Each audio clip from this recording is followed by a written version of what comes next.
to the CHGO White Sox podcast, presented by DraftKings Sportsbook, America's top-rated sportsbook. Download the app today and use promo code CHGO when you sign up. What's up, Dan Payton? Welcome into Studio A of our CHGO offices in the West Loop of Chicago. I'm Sean Anderson. Follow me on Twitter at Sean_W_Anderson. Alongside me is the regular folk. Wow, that was said with a lot of excitement, wasn't it? I don't know. Like, is it regular CHGO crew? Because I guess like this is it. This is the CHGO White Sox crew, the OG crew. Yeah. Okay. Yeah. Of Vinnie Duber. He's our CHGO White Sox beat writer. You can follow him on Twitter at Vinnie Duber. And Herb Lawrence. Hello. You can follow him on Twitter at ActorWall23. He's our CHGO White Sox community leader. We have Janice Guerrero popping on every now and then. Jared Willis, who was on yesterday, popping on. So I don't know. I mean, they're when they're on, they're our special guest stars. Yeah, and we have Steven. Steven's our regular guy too. So just another regular guy, Sean. When was the last time you produced our show, though? It seems like it's few and far between now. I'm not on here enough, but season's about to start. You're going to be stuck with me for 162 games. I miss CHGO Steve. I'm glad CHGO Steve is back on our side. And howdy, Matthew Lucas. Today, we're going to be talking about ideal rotation for the 2023 White Sox. Obviously, we did the lineup yesterday. If you missed that, go check it out. I want to start not with the rotation, not with anybody who's even going to play with the White Sox in 2023. Jose Abreu hit his first home run of spring training this year. It is spring training, I understand. It is, practice, right? We talking about practice. We're talking about practice. But I did ask in our Discord to our CHGO diehards, do you care about Jose Abreu? We got 4 thumbs down and 3 thumbs up. So it's, not really. People really don't care what Jose Abreu does. And this is saying for the 2023 year, not just spring training alone. That's right now, but the 30th of this month, which is 28 days away from here, guys, we're going to all be like, man, I miss Jose.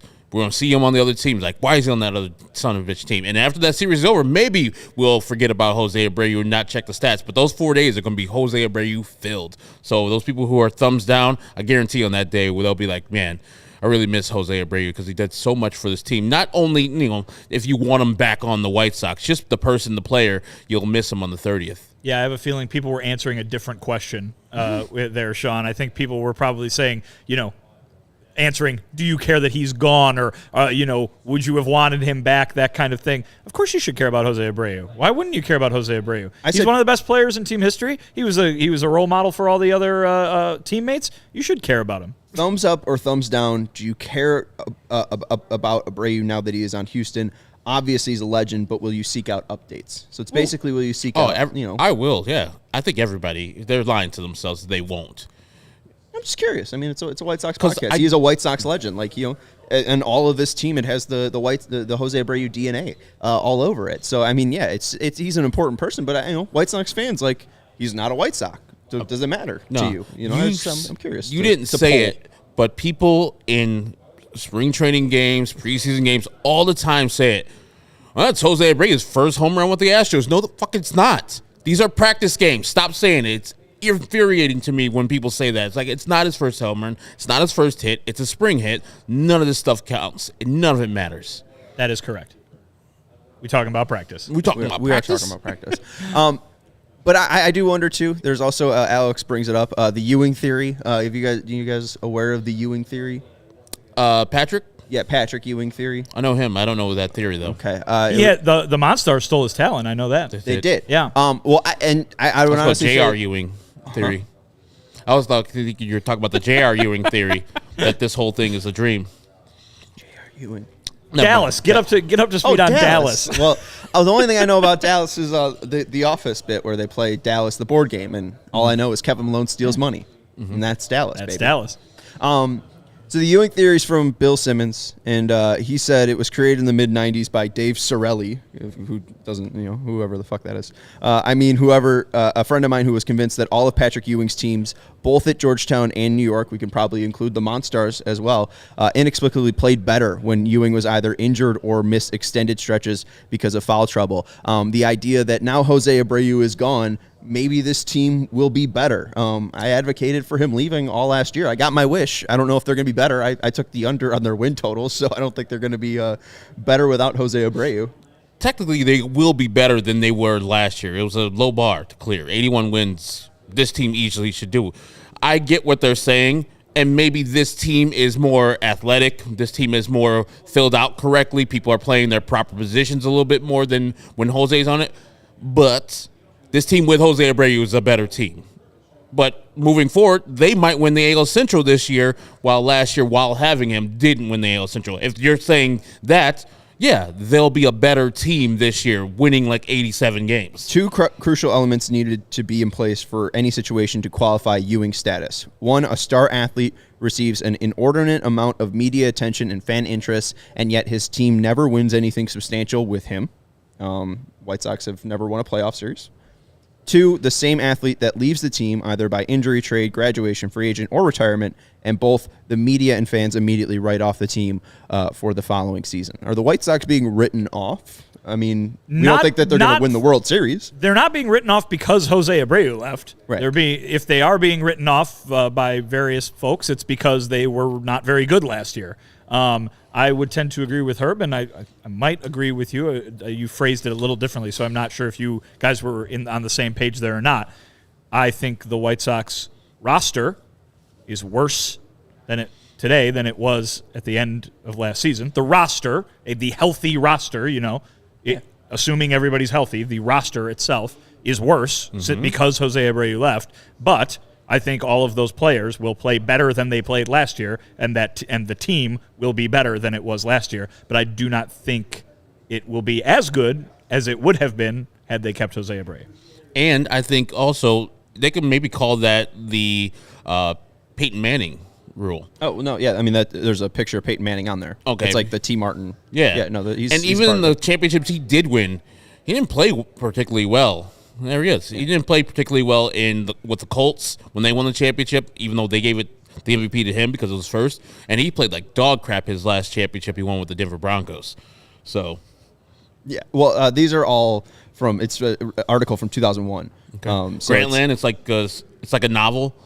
What's that? Is it Grantland? Is it like no, a it's novel? from ESPN. I mean, when he was writing for Page 2. Oh, okay. So it's like from 2001. You remember Grantland, though, right? Yeah, but this is like Before Grantland. Grantland, too? This Wow. is pre-9/11 Bill Simmons. I mean, this is real the archives. But Seattle Mariners 2000, after allegedly giving up on the season by dealing their marquee player Griffey, 8 months after dealing their marquee pitcher Randy Johnson, the Mariners cruised to an AL wildcard berth and shocked the White Sox in the first round. I don't know about shock, but yes, they did beat us. But yeah, like there's many different examples. But I agree. The White Sox roster is worse than on October 4th. Absolutely. Part of that is something that's not even under anyone's control. It's just life. It's Liam Hendricks not being available probably for opening day. I was talking about it more as if everybody that is signed to a contract is healthy, this collection of players is worse than the one from the end of last year because Jose Abreu was part of that. And, I mean, you could say Johnny Cueto also. You'd probably prefer Cueto to Clevinger. Yes. As a person, obviously, yes. As the pitcher, too. Shit. The pitcher is much better than the other one. I don't think either of them are guaranteed anything. It's not like, Miami rushed out to get Johnny Cueto. It's not like he made a ton of money. He made less money than Clevinger. Yeah, but he had that awesome entrance. He did have the awesome entrance. I don't know. I don't know. I don't. If we're just saying strictly based on, I think Clevinger and Cueto's a wash, and then it's really, I guess, just Benintendi versus Abreu. So yeah, Correct. then I'll take Abreu. So they're definitely worse than they were last year. So yeah, I don't think it qualifies just because the team's worse. It's I don't think that they're being written off because Abreu's gone. Correct. So yeah, And Connor, they didn't. They had a broken down Mike Sorotka who didn't pitch a pitch after that series ever. You might want to provide a little context to folks listening tomorrow. 2000 White Sox team, they're the kids can play team. They were the AL Central champions. Played the Mariners. They lost that series, I think 3-0. It was just bad. They had the starting rotation, I think Mike Soroka, Jim Parquet, and then James Baldwin. Good that year, but that wasn't a team that anybody expected to do any type of damage. At least I didn't at the 2000. I was a grown adult at that time, so I was like, nah, this team isn't it. Even though the season was pretty fun after, especially the 1997 white flag trade, which brought all these players from the Kids Can Play era, like the Keith Falk, the Bobby Howeries of the world. So I didn't think they were better than the Mariners, but Carlos Guillen still stepped on home plate when he did that bunt to win the game. At the end of the game, Sean, I don't know if you know this. No, I don't Carlos know Guillen did a suicide squeeze where he stepped on home plate. The winning run scores. You can't do that. No, you can't. They didn't catch it, and they won the game. And then there you go. So if anyone the series. if anyone brings up AJ Przinsky and the drop third called strike that wasn't a drop strike at all, It all evens out. It all evens out in the wash, baby. So there you go. I think this is fair too. Shout out to Thomas, who is the first time we've seen him hang out in the chat. Do you think the White Sox will make the postseason this season? I mean, how are vibes, you think? Is it possible, 50-50? What's the shot? I think I've been pretty consistent since maybe midway through the offseason. I think they'll win the division. I think they've got the best roster in the division. When you make these sorts of predictions and projections, you don't really predict or project people getting hurt. So I kind of assume it's based on either all the teams being at full health or dealing with the injuries as I'm talking. And right now, the White Sox are, with the exception of Liam Hendriks, who you mentioned, at full health. I think that the White Sox are, I might even go as far to say far and away, the most talented team of the three contenders in the AL Central. I think if you're going to say who's the best, who's going to win the division, I would say them. Now, do I think they are close to beating the Houston Astros? I don't know if I'd say that, but I think they would make the postseason. I don't know if that equals making noise in the postseason. I got two things. Possible, though. Minnesota and Cleveland both improved their teams this year. Cleveland, just with Josh Bell, incrementally improved. Minnesota, we saw other improvements. They retain Carlos Correa, get a couple more players. Saying that the White Sox didn't get it better because of people you've mentioned. Jose Abreu is gone. We don't know the status of Liam Hendriks. There's a lot of uncertainty. Losing Johnny Cueto is a big-time minus. Who's going to be the best starter, being said, the White Sox are the most talented team in the AL Central. That didn't matter last year. They were the most talented team in the AL Central in 2022. But with health, with better direction, hopefully, with better fundamentals, this team will win more games. And I'm not saying 90 games. I'm winning mid-80s. And remember, you're playing fewer games versus your own division. So Cleveland will win fewer games because they can't feast as much on the AL Central. So I think those teams will come. Well, Cleveland will come down. Minnesota will be a middling team again. And the White Sox will win 6, 7, 8 more games than they won last year. Division champions. I don't know. I think the Twins are better than you guys are thinking they are. I think that they might be the best team in the AL Central. I would say the Twins and then probably the Sox and then the Guardians. I do think the Guardians will regress because, again, they were the youngest team to have that type of success. And they added Josh Bell, nice player. Mike Zunino, nice player as well. They have Guardians magic. I think they'll win about 80 games. I don't know. I don't think the White Sox, I mean, most predictions are saying that they won't even win over 78. Who, the White Sox? No, yeah, like Pacoda. That is Zips. That is extraordinarily I don't want to say the word biased, but leaning on the results of last year. Yes. And I think that most White Sox fans and most people who watch this team on a regular basis like myself know that that was not what this team can be. Right, but it's like, I mean, hitting your 90th percentile, your 80th percentile, your 70th percentile, it's really difficult. I mean, like, of course it is, but it's difficult for all teams. Right. I don't know if Moncada's good. I don't know if Grandal's good. I don't know if Robert will ever be healthy enough. I don't know if Tim said that Ahmed Rosario had a better 2022 than Tim Anderson. He did. I did say that. I mean, I don't know. By the way, hello, Marcos. I met him last night at PB&J for the Bulls event. Granted, I'll give you that the White Sox aren't as good as they are last year. But I think that That's your guy, Andrew Vaughn. The whole article you wrote about him got me hyped about the player. That player taking a step from the negative player he was last year to a much positive player this year, and putting people in their proper perspective. Yes, and I think what Vinny's saying is correct. They're going off of the 81-81 White Sox and thinking that's real. Oh, if that team shows up again, they're that's not going to win the division. Did we really think that that record reflected the actual team? No, but it just kept happening. They just kept losing. Exactly, and I said no end. And I said the word snake bitten. That's what they were last year. Every time they would get a little momentum, something would happen. Timmy would go out. This guy go out. That guy go out. Tony would do something. Everything was messed up last year. And yes, that shit can happen again, sans Tony. But I don't think it will. That was a very odd, not of regular circumstances year for the White Sox.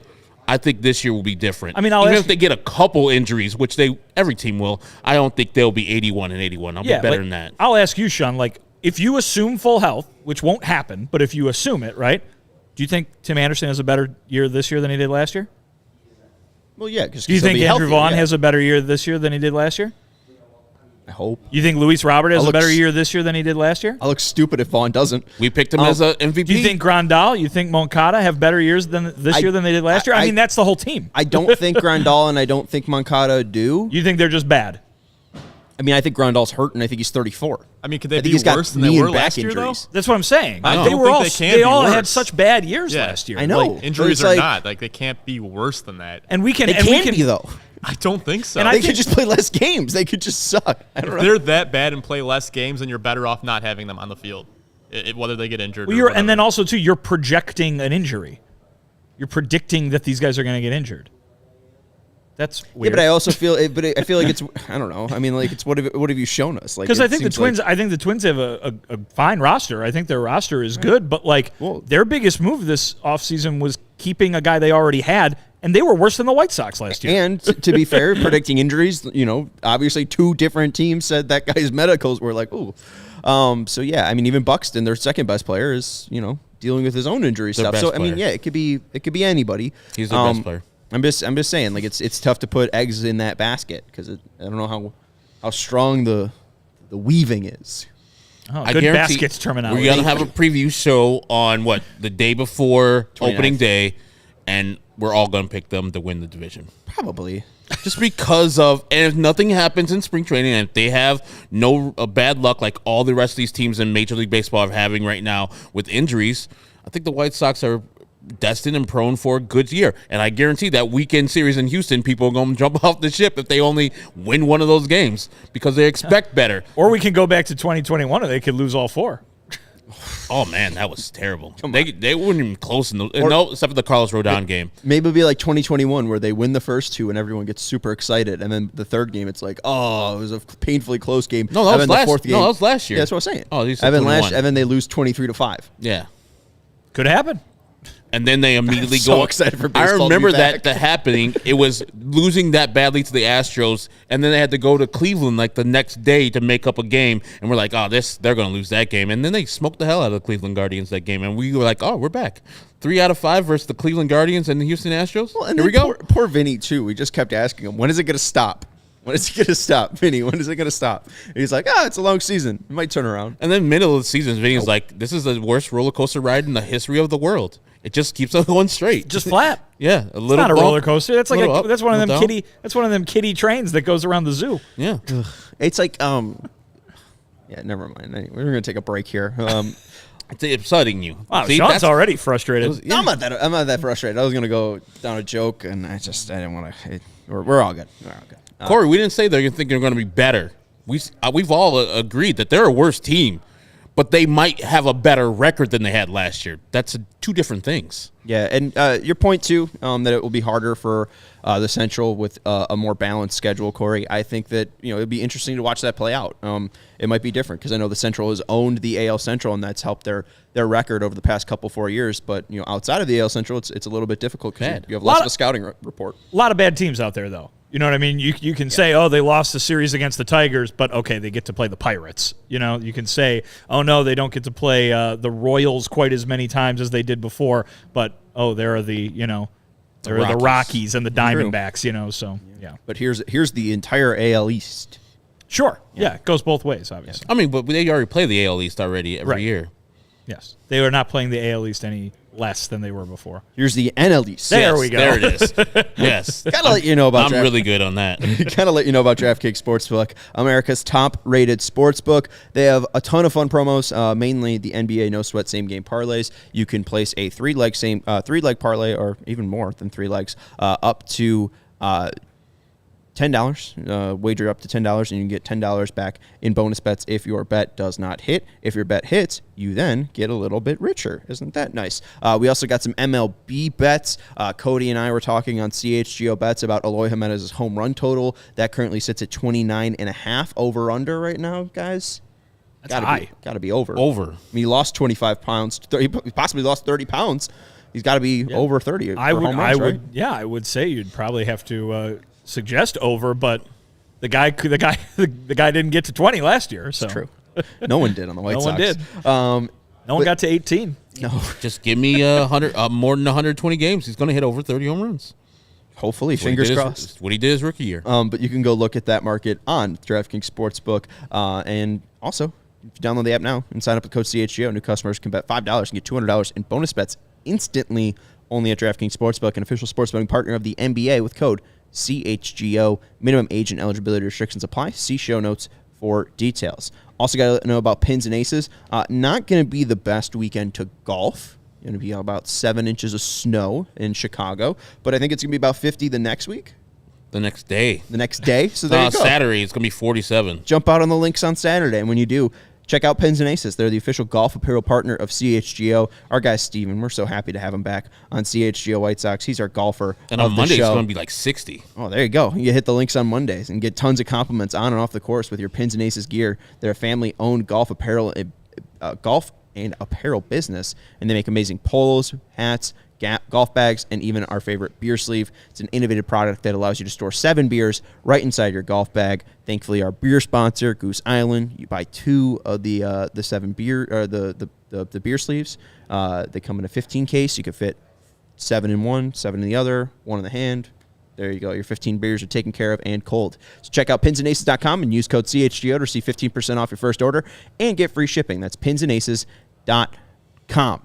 Let's get into the rotation talk here. Why don't we first hear from the guys in the rotation? We're mainly dealing with Dylan Cease, Lance Lynn, Lucas Giolito, Michael Kopech, and Mike Clevinger. You're going to hear from Kopech, then Cease, then Giolito about what they think of the rotation, and then we'll jump in on how those guys will be set up and maybe just basically talk about, how they're projected to do in 2023. But here is Michael Kopech on what he thinks of the White Sox rotation.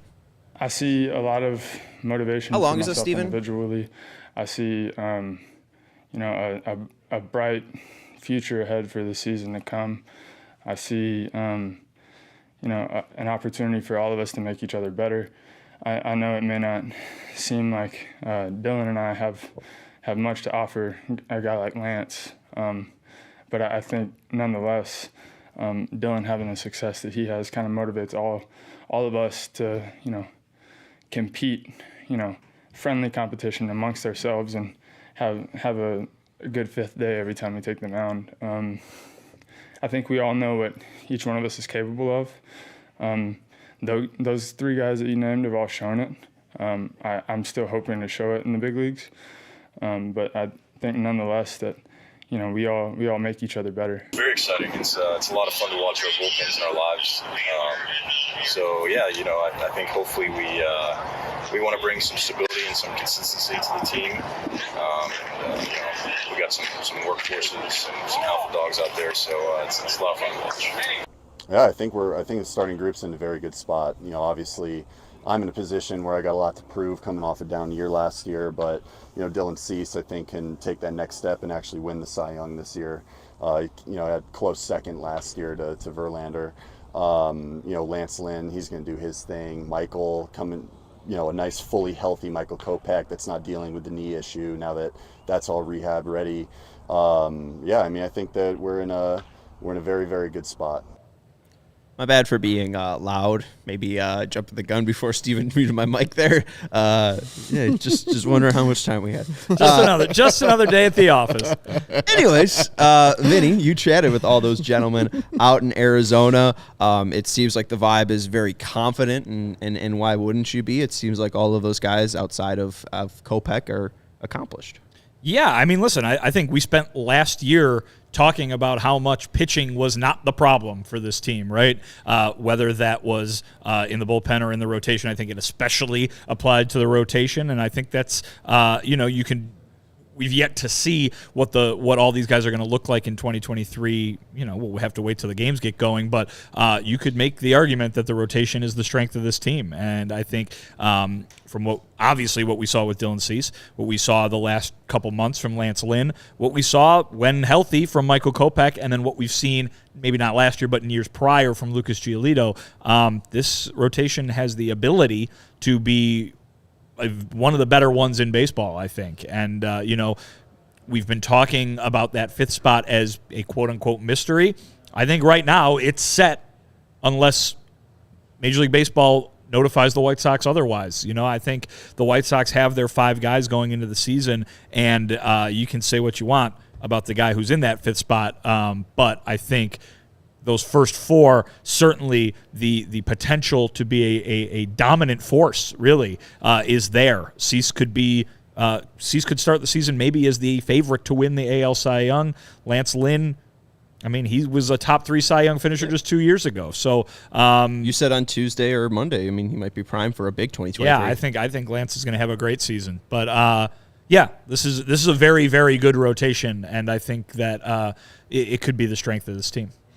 Lance Lynn, I think in the last 3 full seasons, not including last year, he was in top 10 on the Cy Young voting. So we know when he does pitch, and we saw last year, he only got like 21 starts last year. And the beginning of those starts were pretty much just breaking in. Remember, he didn't really have a proper spring training because of the lockout, and then he was hurt.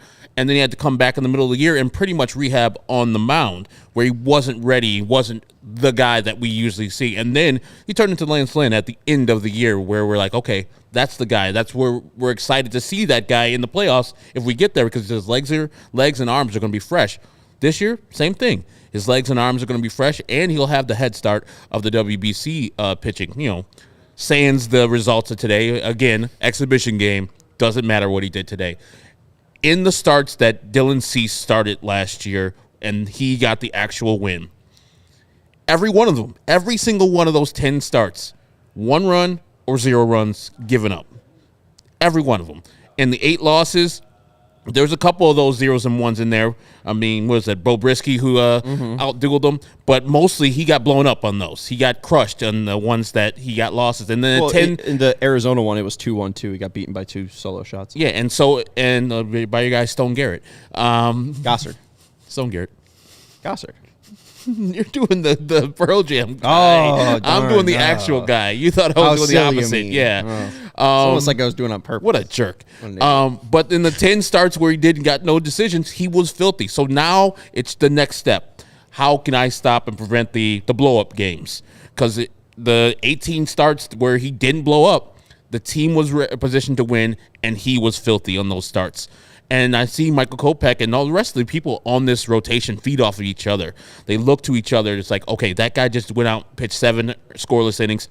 I'm going to do 8 next day. Well, I feel that's going to be happening with this team, even with starting pitcher number 5, Mr. Mike Clevinger. I think he's going to be starting for the White Sox. I might hold my nose while I'm doing it, but I think he's going to be pitching for the White Sox and trying to be part of this group where none of those guys mentioned him right there in that clip. But, they have some uncertainty themselves. But I think I have some certainty. That man's going to be starting for the White Sox. Again, first off with Cease, I thought you bring up a good point with run support. When 0 to 2 runs are scored, 2.75 ERA.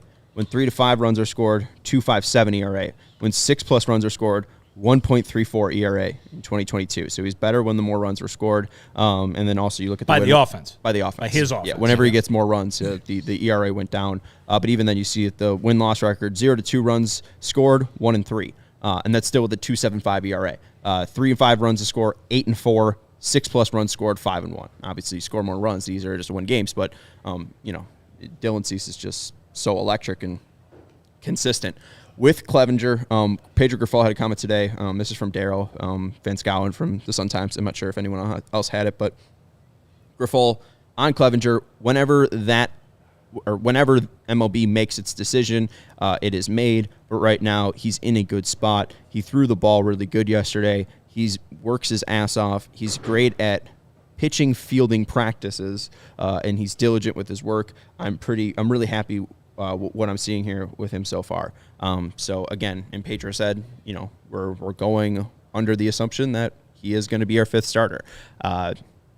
Again, I will be buying tickets on game time, not giving the White Sox money, and I will be going and booing Mike Clevinger if he's in a White Sox uniform. It is, we're not in a jury, we're not in a courtroom, and again, the person who made those allegations didn't actually want him to face like criminal charges or anything like that. He just wants him to get help and also support for the child. So again, I'm not in the investigation rooms, but yeah, I definitely am not excited that he is the fifth starter. But let's talk about the rotation and how that might line up. Dylan Cease, number one. Correct. Yep. All right, there we go.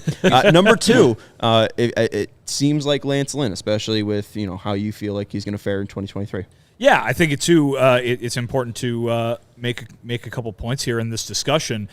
Yesterday we did the quote unquote ideal lineup, right? So it's assuming everybody's healthy, who you'd throw out there, to win one game, I guess, kind of thing. Or this would be to win 5 because they don't pitch at the same time. But I think there are matchups that you've got to remember. The Pedro Grifol gets to set his rotation 2 times during the season, once on opening day, and once if the White Sox are lucky enough to go to the postseason. So I think that you've got to remember that this is a guy who likes looking at that data, and he might be looking at it to figure out who pitches when it comes to facing the Houston Astros, those 4 games to start the regular season. We also know that, from what Pedro has said, it sounds like Michael Kopech is penciled into that number 5 spot, not because he's the 5th best pitcher in the rotation, but apparently because of the working back from the injury that he had to do during the offseason. Pedro told us won't be ready for opening day. We'll be ready for the second series, whether that's the home opener against the Giants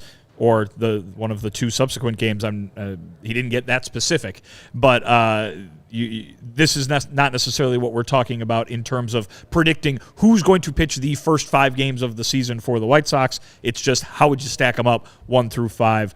I would go with Lance Lynn, number 2. I think he showed at the end of last season he is still that guy, and I think I have said multiple times now, I think he's primed for a very, very big 2023. You throw in the health being there and him not having to spend a third of the season working back from injury, and you throw in the World Baseball Classic, which you mentioned, Herb, getting ramped up, getting quicker.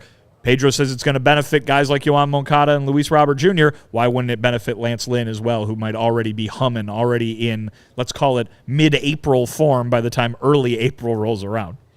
Yeah, I'm going with Lance Lynn as the number 2 because of Lucas hasn't earned it. His bad year last year was not he wasn't as good as Lance Lynn last year, and Michael Clevinger, with his ongoing situation, I would put him as the 4th starter as of right now because of the situation going on with Michael Kopech. But yeah, that's how I would stack up the rotation, with Cease being the clear-cut ace of the staff, with people who might be chasing for him for that title at the end of the year. Yeah, I didn't know we were going to go all the way down the list. I can provide that for you if you'd like as well. But oh no, I was just going to start at 2. Yeah. Oh, I was going to move to 3. All right, move it on. All right, cool. Are you going with Lance, number 2 as well? Of course. I think, Lucas, just after he, didn't have that great of a 2022, I don't think it was anything because he's a bad pitcher or anything. Like, I know Luke Stuckmeyer was joking, worst pitcher in baseball, like Stephen B. Smith. But yeah, I think Lance Lynn, especially after a pretty decent 2022, and like you said, 2019, he was a top 5 pitcher in the American League. In 2020, I think he was top 3. In 2021, I think he was top 6.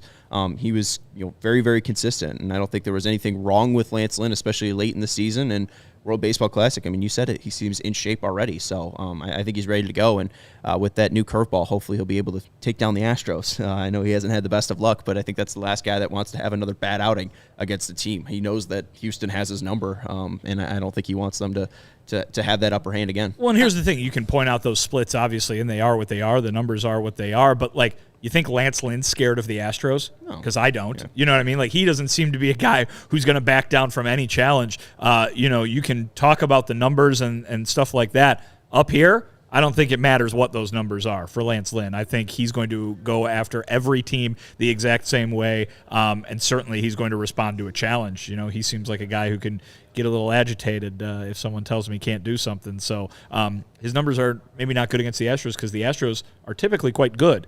They are quite good again, but if Lance Lynn is on it that day, then he certainly could turn that narrative around. Tell me who's good versus the Astros. I mean, that's a really good-ass team. If that's a good team to be a bad player against, because they're really damn good. So Well, it's not good because then that's why they've won a lot of World Series, No, I'm saying, like, I know, like It doesn't make you bad. Yeah, I'm just saying, like, I know. having a negative mark against the Astros.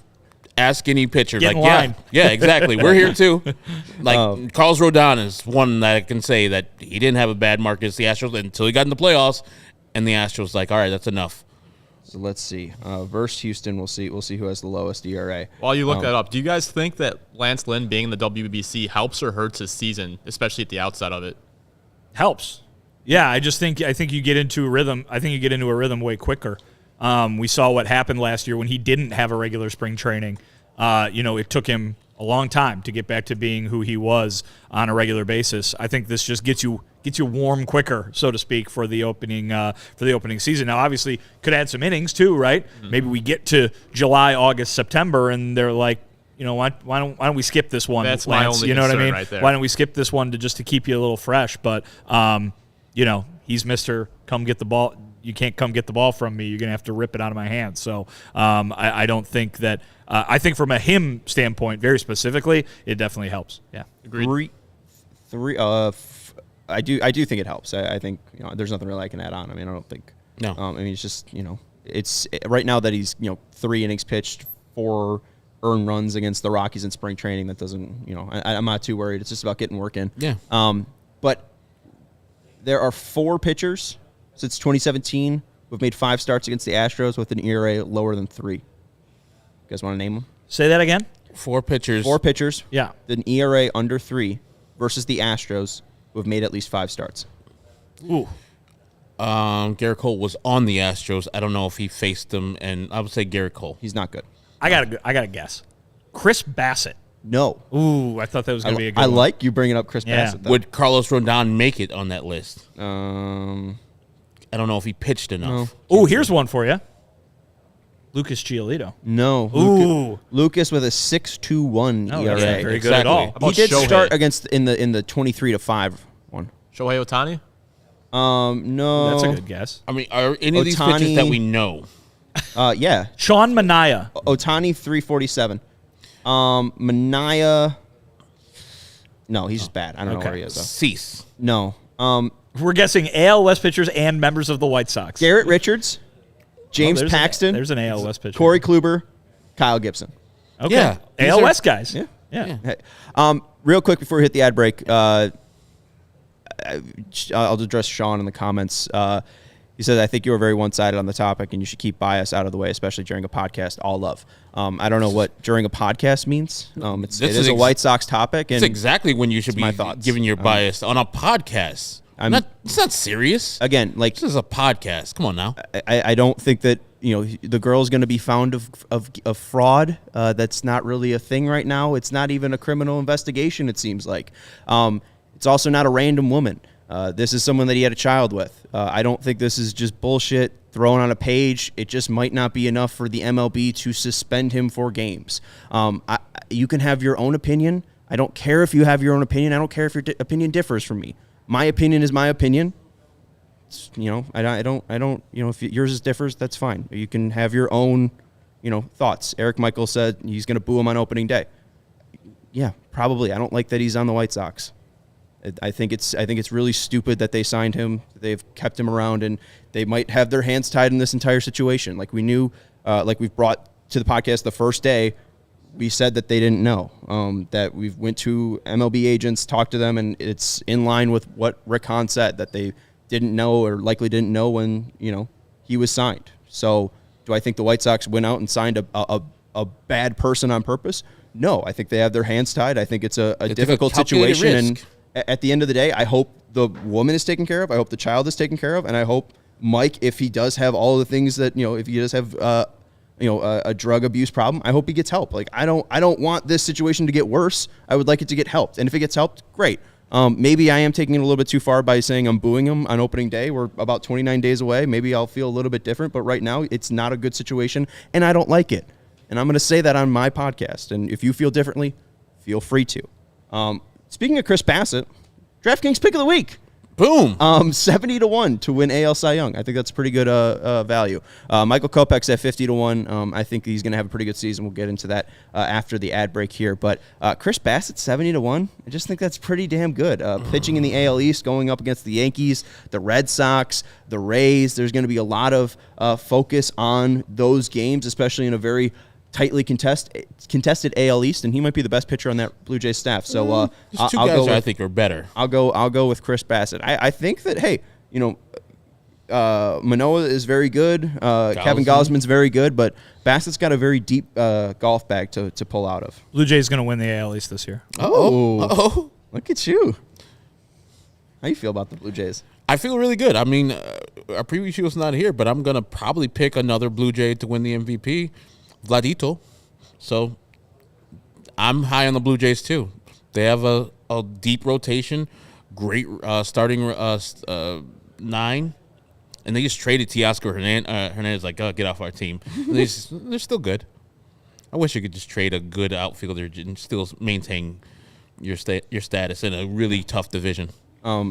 Yeah, and if you do want to check out the market, check out DraftKings Sportsbook. Download the app today and use promo code CHGO when you sign up. Bet $5 and get $200 in bonus bets instantly. Also want to let you know about ComEd.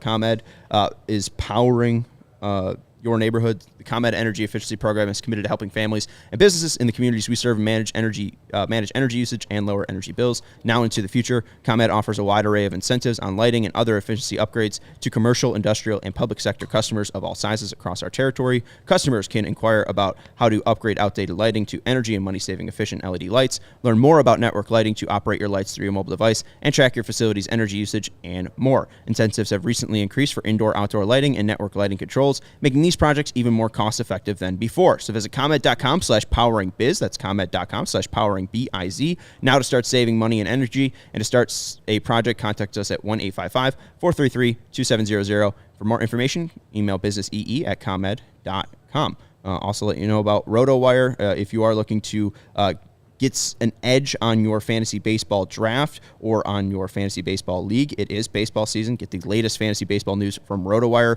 a pioneer in fantasy sports for over 25 years. They offer clean sheets, custom player rankings to fit all league, whether that's rotisserie leagues, points leagues, 10 cats, 30 cats, etc. And their experts analyze all those wild baseball stats for you, like weighted runs created plus, barrel rate, sleepers, and all those important prospects that might be coming up if you are a league that drafts first-year players. They also have mock drafts, ask the expert functions, and premium fantasy draft kits. So again, you can have the leg up over your league. You have access to fantasy stuff, DFS stuff, and sports betting articles as well. And it's not just baseball, it's fantasy advice on everything from golf, soccer, NASCAR, and XFL.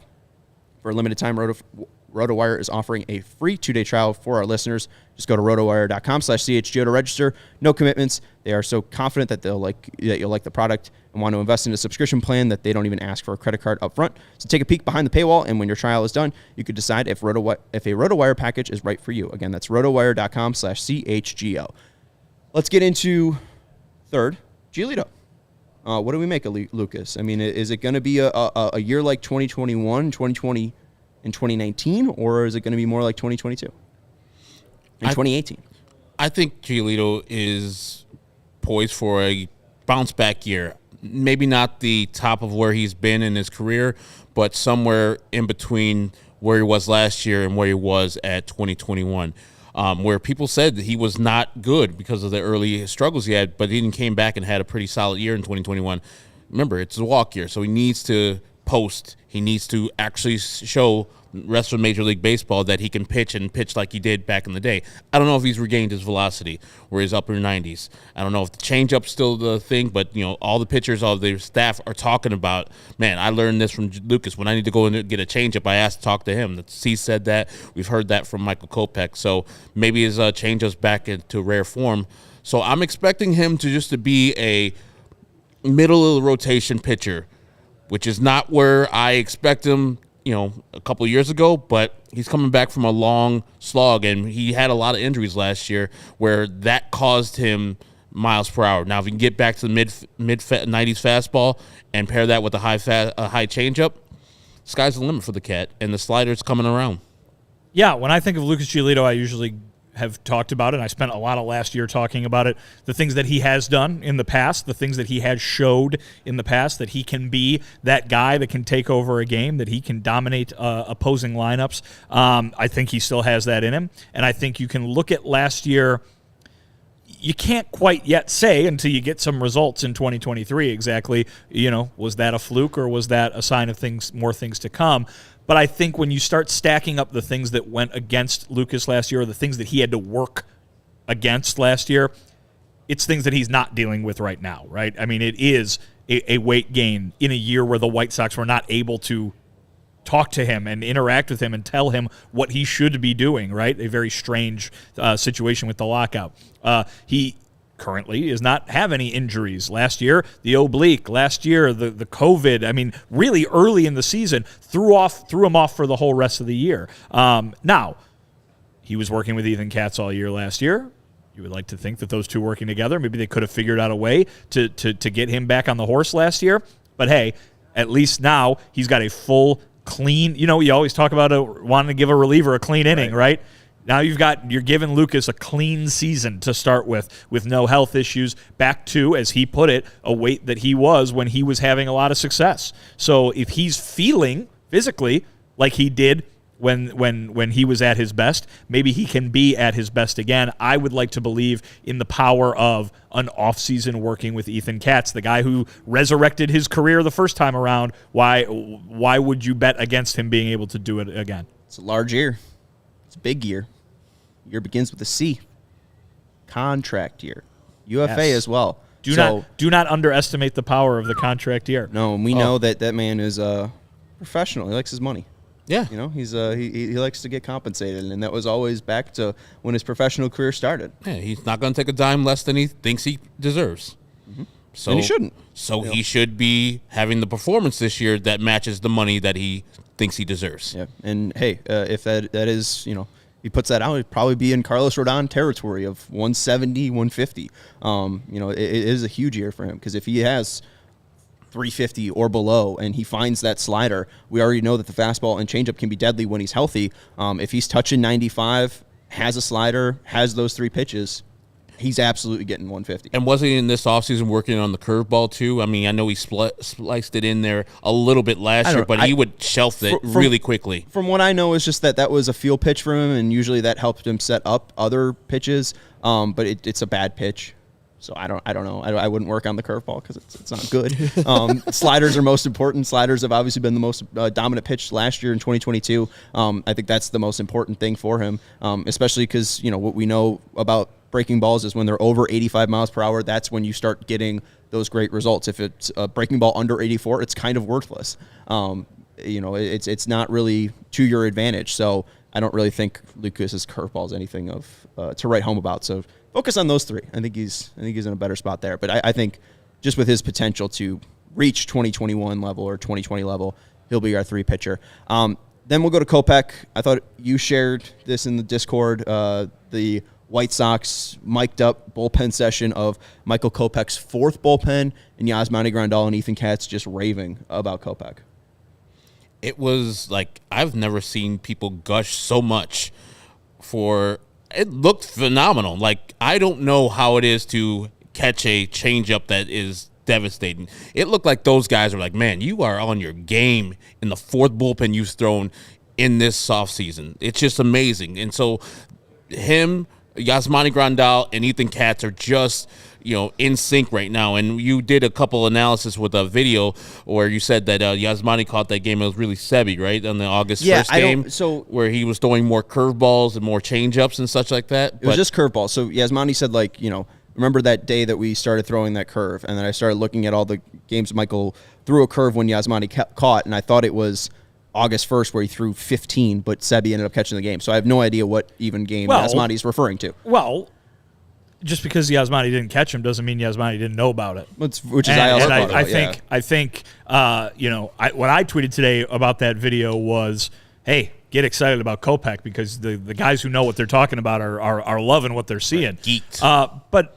a nice little window into what Yasmani is and has been for this team. I mean, a lot of people look at the offensive numbers from last year, the anecdotal defensive issues that he had last year, which were obviously very closely tied to his health, and make up their mind on the guy. I mean, Sean, you talked earlier in this show about your thoughts on where he might be in his career. But what you don't see and don't hear about quite as much is his work with this pitching staff. And I think there are numerous guys, the one that certainly jumps out to me is Dallas Keuchel, who have said, I came to this team because I wanted to work with Yasmani Grandal. I'm excited to be on this team as a pitcher so I can work with Yasmani Grandal. This guy is very smart. He's very involved in the game planning. He's very much involved with turning some of these young pitchers into what they can be. Yasmani Grandal brought up this spring last spring, 2 springs ago, he told everybody that Dylan Cease was going to be a Cy Young candidate. And he said, you all laughed at me then, and now look where he is, kind of thing. I mean, Grandal has been kind of on the ground floor here of turning Dylan Cease into Dylan Cease, of turning Michael Kopech into Michael Kopech. That's the hope of helping, shepherd all of these young guys along. There are names in the bullpen who certainly count in that category as well. So, don't discount the importance that Yasmani Grandal has to this team, even if it doesn't show up in the box score. And Pedro said he's going to catch a ton, too. Yeah, and in that clip, you hear those guys say, you're pitching. You're not throwing, you're pitching. And that's the main thing I had about Michael Kopech last year. He's got to, sometimes rely on the actual stuff to win games. And now it looks through their lenses. They're like, no, you're pitching now. This is the maturation you're going through. You're actually dealing not with your stuff, but you're actually using the pitches to get hitters out instead of blowing them back with 100-mile-per-hour fastballs. Even Yaz said that he had I don't know why I said Yaz like that. He hadn't seen that's Dallas Keuchel right there. He hadn't seen a changeup like that since his first spring training, which would have been 2020, and we know Kopech didn't even pitch in 2020. So, and he said the slider was sharper. So I don't know. I think that a lot of it is just health with Michael Kopech. Like when he was good early on in the year, first 10 starts with a 1.94 ERA, it was because he was healthy. A big part of it is just the sharpness on that breaking stuff. The slider and the curveball were flat when he went to went to a starting role. His fastball was one of the best. It was 9th in all of baseball last year with a minimum of 1,000 thrown. And he's in elite category. If he works on a changeup that's 90 plus a power change, he's going to be in DeGrom and Alcantara status with the ability to throw a dominant fastball like that and a changeup at 91. So like that could be a huge development for him. So it doesn't need to be specifically like a slider, a curveball, a changeup. He just needs to find consistency and he needs to find health. And that's something that he talked about was being healthy, getting a full year in. He is aiming for 180, 200. We've said if he pitches 32 games and at 6 innings or 5 innings a piece, he'll be at like 160, which would be awesome for the White Sox. It's like, it really is, the ceiling is the roof for Michael Kopech, and it is all dependent on just his health, and it's all dependent on how much consistency he can find. Because it feels like the maturation process has been there. It feels like Dylan Cease went through it, and he was able to just focus on the next pitch, the next batter, and get that guy out in 2022. And if Kopech's able to do that, and he has all the health behind him, I feel like he's got the stuff behind it as well to get the job done. Like he could be the best 4th starter in all of baseball if he is healthy. Well, that's the thing is that, people want to slot these guys in. Okay, you need a 1, 2, 3, 4, and 5. Well, really what teams would like to have is 5 1s, right? And yes. While that is very unlikely, that very rarely occurs, we have now talked about 4 guys who either are already or have the potential to be top of the rotation pitchers. And that status of a top of the rotation pitcher. There's only 5 spots, so not everybody can be at the top of the rotation. But if they can all have the caliber of year of a top of the rotation pitcher, you're talking about a team that not only can power its way to a division championship, but in my opinion, nothing matters more come playoff time than having 4 fantastic starting pitchers. The White Sox are lined up with the capability, we've got to see it play out, but the capability to have 4 fantastic starting pitchers. Yes, he was. Yeah, and we can go to the stat graphic that I have here because it kind of in 2021 they got that. They had Carlos Rodon, They had Lance Lynn, they had Lucas Giolito, they had Dylan Cease, and even then Cease, really only turned it on until May. He was horrible in April. There was thoughts of in 2021 for Dylan Cease to go back down to AAA. So like even if Michael Kopech comes up, I don't know who those thoughts were coming from. Not anybody on the team, certainly. Oh, yeah. So you just wanted to see it. But he was really no. He had in the first 4 starts of that year, he had the lowest first strike percentage in like all of baseball, and it wasn't even close. It was like 38%, and like the next lowest was like 44%. No, sure. He couldn't throw a first strike to save his life. I understand what you're saying. My point, I want to differentiate between Sean thought they should, and there were actual talks that it might happen by the team. That's fair. But to go to the stat graphic here, there's innings pitched in F4. In 2019, they had 832 and a third innings pitched and 10.2 F4 from their starters. In 2020, 287 and 2/3 innings pitched, 3.9 F4 from their starters. 2021, 855 and a third innings and 19.6 F4 from their starters. In 2022, 861 and a third innings and 12 F4 from their starters. I think a lot of people will be surprised that they ended up getting 10 more innings in 2022 than they did last year. Part of that also Johnny was Cueto.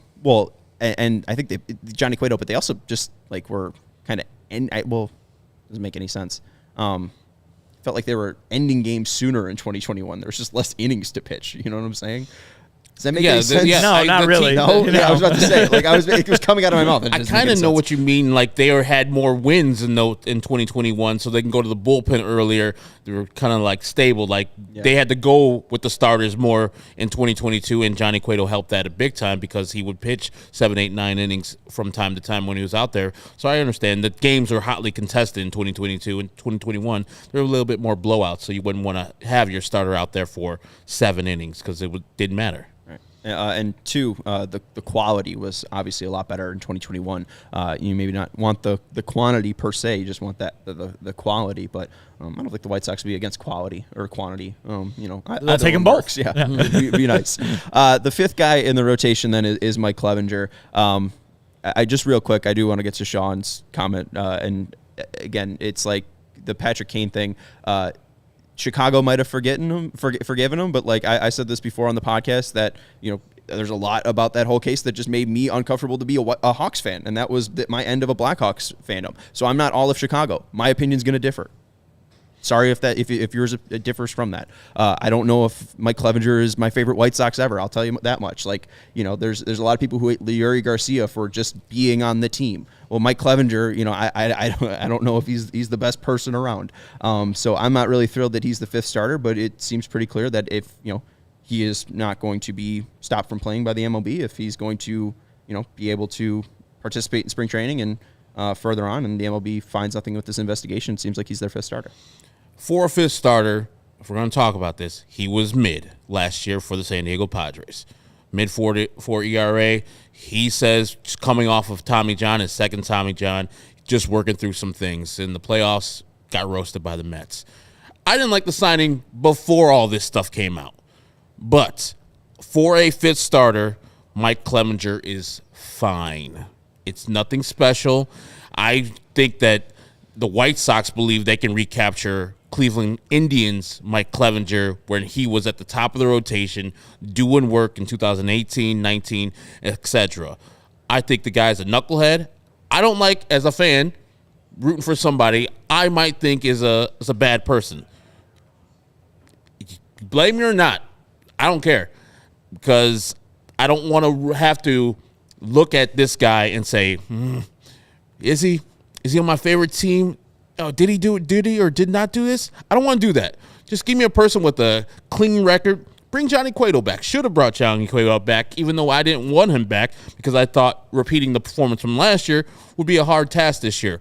But they chose early to sign that Also, man. Real quick, no one booed La Russa because of DUIs. That's just not true at all. People booed Tony La Russa because of DUIs, and I did. When all that news came out, that was The first you were very little vocal about that. podcast when we were doing Locked on Sox. The words I said was F off. Literally, and part of that was DUIs, and Chris Tannehill went a little bit harder than I. But the player, he'll be fine, I think, but he won't be anything special. That's my thoughts on Mike Clevinger. The juice is not worth the squeeze of Mike Clevinger. It's a flyer. It's a flyer with, obviously a lot more, a lot higher stakes than a flyer like they took on Johnny Cueto because they have deemed this person their fifth starter, right? This isn't a, hey, Johnny Cueto, let's see what you got left and maybe you'll make your way up here, if we need you kind of thing. They have decided this is the guy for the fifth starter spot, but it is still a flyer, right? I mean, it is them hoping that they can get the performance out of him that he has had in the past, not and hoping not that it is what it was last year or in line with that kind of thing. So there really seems to be an equal level chance that he does bounce back, that the injury might have been affecting that, and that he could return, again, not to top of the rotation status, but return to effective starting pitcher status. There is a chance that he continues along the same lines as he did a season ago in San Diego. So that is all wait and see. And it looks like that we will see. It looks like, the White Sox are operating that he is the fifth starter and part of this rotation until they are told otherwise. So I would get ready for that opening series against Houston because it looks like he's probably going to be pitching one of those 4 games unless there is a dramatic change from Major League Baseball. He's had 4 seasons with 100 more innings pitched, 2017, 2018, 2019. And 2022, only one of those more than 130 innings, and that was 2018. Last year, just basing it strictly on ERA and innings pitched, which is dangerous, can be misleading, but I would say it's just fair enough to compare him and Kopech because Kopech pitched 119 and 1/3 innings. Clevinger pitched 114 and 1/3 innings. Kopech's ERA was, I think it was 357. Clevinger's was 433.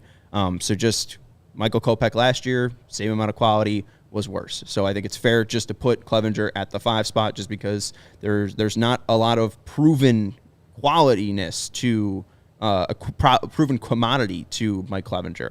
There's been a really good season in there, a 3.02 ERA, 200 innings pitched in 2018. But outside of that, it's been a while back, kind of lightning in a bottle. Yeah, it's a little bit and of a with flash in him the pan. too, he can't be doing the happy feet as much. I think they've locked that down. We've seen pictures of. We haven't seen him on the mound yet, and so we haven't seen his wind up or his stretch. That might have an effect on how he pitches this year because that's a thing that he's probably done for a while. So I don't know. Probably some mid performance from Mike Clevinger this year. So I'm not too excited about the player either. But there have been plenty of rotations throughout baseball where the fifth starter is a, let's say, squeaky wheel in terms of performance throughout the whole season. And as long as the other 4 guys, are awesome, you're gonna. And again, that you would rather that it didn't rely on that, right? You would rather that all 5 guys were good, right. But there are plenty of examples throughout baseball history of rotations where that fifth spot might not be settled throughout the entire year, but you get to October, you don't need it anymore, and your rotation right. is elite because your top 4 guys got you where they got you. Right. I mean, come August, July, maybe the White Sox see that fifth spot as a place to upgrade at the trade deadline. And speaking of 5 guys, I don't know if you guys have had it, the grilled cheese with the burger inside of it. So Mercy. That's called a patty melt, Herb. But it's no onions. It's an actual grilled cheese. So it's worse. Then has a patty in it. That's what a patty melt is. No, not like it's like you have a grilled cheese and then you put those 2 grilled cheeses and you put a burger inside of there. Oh. No onions. You don't need an onion to be a patty melt. A patty melt is just a burger with toast instead of a bun. But this is the actual grilled cheese though. It's delicious. It's the only thing at 5 guys that's worth getting. Are they a sponsor? No. They're not a sponsor. It's very terrible otherwise. Well, I also And was expensive. Ruined by an experience there. I went to get a fountain drink. I had obviously I got a meal as well, but I went soft drink? I got a soft drink, and it was so flat. I mean, it was just brown water, which is worse than clear water in my opinion. Mm-hmm. I would rather have clear water than brown water. Yes. You can say that again. Yeah, you could say that again. And two, the point of Clevinger's a solid 5 starter. Looking back at the pitching market, Cueto ended up getting less, and I think that we really were pleased with his performance. He's obviously a vibe, so it would have been nice to see him back. And I also am just thinking about Noah Syndergaard as well, who ended up signing for only $1 million more about 2 weeks later, but he's pumping 96 in Dodgers camp. He's a 5th starter for the Dodgers. Pretty good. Has a better pedigree. Probably would have been worth the $1 million more than Clevinger. So better show lettuce too. Much better hair. Yeah, he better. Yeah, and funnier too. On he's got a good wit to him. So Clevinger's really got to prove himself, and if he's not, I mean, the White Sox don't have to worry about cutting him for the personal reasons. If he's bad at baseball, they could just cut him. So we'll see what happens. He could also be good. There's a lot of different ways, and we'll just have to see how it plays out on the mound. That's going to do it, though, for the CHGO White Sox podcast. We'll be back on Sunday. We'll be live, I believe, at 4 p.m., so make sure you join us then. That's Vinnie Duber. You can follow him on Twitter, @VinnieDuber, and he just recently wrote an article today up at allchgo.com. Talk a little Jake Berger. Hanser Alberto mentioned in there? No Hanser Alberto mentioned in there, but hey, if this becomes a weekly thing, a little roundup of the top stories from spring training, Hanser Alberto might find his way in there next week. 3 for 3? Stay tuned. With a double and a triple? Stay tuned for Hanser Alberto content. Let's go. A good clubhouse guy too. 6 total bases. And he could be the Lurie killer too. White Sox fans will love Hanser Alberto. But make sure you check out Vinny's article at allchgo.com. That is free to read for everybody. That's Herb Lawrence. You can follow him on Twitter at ActonRoll23. He's our CHGO White Sox community leader. And I'm Sean Anderson. You can follow me on Twitter at Sean_W_Anderson. Thank you to Stephen Nicholas for producing the show. And we'll talk to you on Sunday. Go Sox.